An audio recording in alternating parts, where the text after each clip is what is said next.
I think before I neglected to call on Project SHIELD. Are the representatives from Project SHIELD here today? Would you please rise? Thank you. I apologize for not calling on you sooner. You play a tremendous part in our community. Thank you. I also, just before I start, will connect with Rabbi Schwartz on one issue. I find it very interesting that on Tisha B'Av he found a particular story, because on Tisha B'Av I was listening to Rabbi Weil from the OU over the internet, and his description of what happened to our children during those terrible times, and how so many people who were non-Jews persecuted, hurt, molested our children. And at that point, it occurred to me, that's true, and we need to mourn that.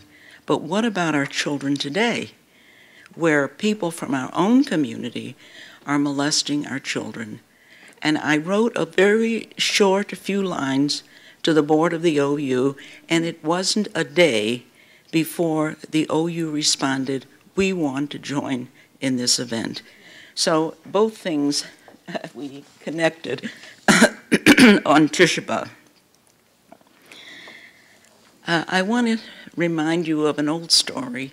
If you've heard it, kind of bear with me, because I like the story. There were 3 women on a park bench. They were out sunning themselves. One woman says, "Oi," and the other woman goes, and the third woman says, "Gewalt, Gewalt." And they said, "Sadie, I thought we were not going to talk about the children." And actually, that kind of silence, the silence about our children, has been a very serious issue. And today we are breaking that silence.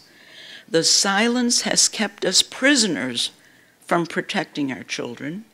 The silence has kept us helpless and feeling helpless that we cannot protect our children. The silence has cost Jewish families hundreds of thousands of dollars in therapy fees per family without knowing what the real cause was for years. The silence has caused the individuals who are molested incredible pain, incredible despair, incredible difficulty. Ladies and gentlemen, some silence can be valuable. There is some silence that kills. Silence about these issues, about not repeating the names, about not telling people, about not giving people the information they need, hurts every one of us. I'm here today to talk about the bad guy. I'm here to help you explain what happens inside of a person that makes them a pedophile, so that you can understand how do we look at these people and what do we do about it, whether we only offer Rahmanis or whether there are other things that give us more information to make an informed decision about who these people are and what our personal responsibility, not just as professionals. Every person in this room has a responsibility to help. So I'm going to start by giving you this information about the profile of a pedophile. My remarks will be in 2 sections. The first section will not be my remarks at all. The whole section will be quoted from a seminal article called "The Profile of a Pedophile, Definition, Characteristics of Offenders, and Treatment Options," and the study is done by Hall and Hall of the Psychiatry Department of Johns Hopkins Hospital and was published by Mayo Clinic, the 2 most reputable references that we can use in the field of psychiatry. The second part, I will give you my own opinions and explain how I think we can understand what this study is saying. So you're going to be hearing a lot of statistics.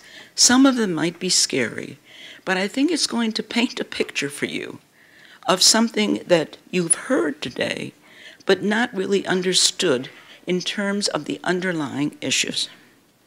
The definition.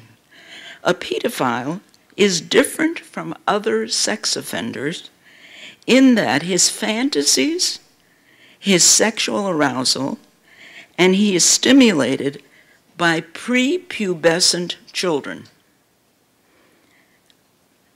Now, most of these people do not come to treatment. They are in treatment because they have already committed an act against a child. They do not come voluntarily because they do not feel that there's anything wrong with what they do, or they do not feel anything discordant internally, psychologically, regarding this issue. The characteristics. 50% of these people are diagnosed with serious psychiatric disorders.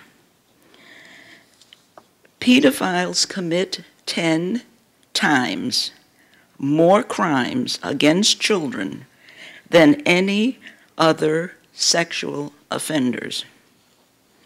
They can be homosexual, heterosexual, or bisexual. 30 to 85% who watched child pornography have molested a child. 40 to 60% have some involvement with substance abuse. 40 to 60% are 40 to 70 years old, showing you how long this can go on. Some start molesting at age 15. Many are married and have children. 68% have molested their own children, the children of a neighbor or other family members. Incest is another common and difficult issue, whether it's between siblings or parents and children. Many are teachers, scout leaders, or people in authority in the community.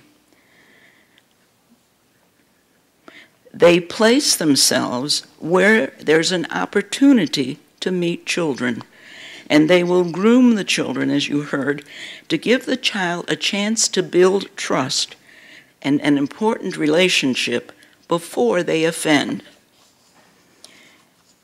The violent sex offenders are usually strangers. They are not people that people know, generally speaking. But these people, the pedophiles, are charming, they're charismatic, and they suffer, though, from low self-esteem, emotional immaturity, and compulsive aggressive behavior. They have a very high rate of reoffending, from 10 to 50%. And in the lifetime of a pedophile, he has abused from 117 to 150 children, but the number of acts are higher than the number of children. What makes a pedophile? Is it a conscious or unconscious choice, or an organic disorder? The findings reveal abnormalities in the frontal cortex area of the brain, which basically has to do with self-supervision. In addition, the temporal lobe irregularities have been noticed. We know that lesions in this area can cause either hypo or hypersexuality. There's no evidence to confirm whether these irregularities are from birth or whether they're from some early childhood injury. But we know that 28 to 93% of pedophiles have been abused themselves as children. These statistics may be overwhelming, but what about the implications for treatment? Treatment, after extensive analysis of all and every kind of treatment, the studies show that only psychotherapy, listen to every word, combined with medical and legal intervention, that means reporting, has a chance, it may reduce the risk of re-offending. It does not say it will stop anything. At the bottom line of the study, there's one important conclusion. No matter what therapy or interventions, the basic sexual orientation to children remains exactly the same. The tests prove there is absolutely no change. In summary, since there is no treatment that can change the character of the pedophile, it behooves each of us to report any instance of abuse so that the person can have supervision. In other words, the supervised person is really your best bet in terms of possibly preventing re-offending. Usually we talk about stranger danger. That doesn't occur here, and I'll tell you a short story. In Israel, we were in a silver shop and met a lovely man. He looked kind of Hasidic. He was so helpful, he wanted to walk us over to where we had to go. We had something to repair. He took us there.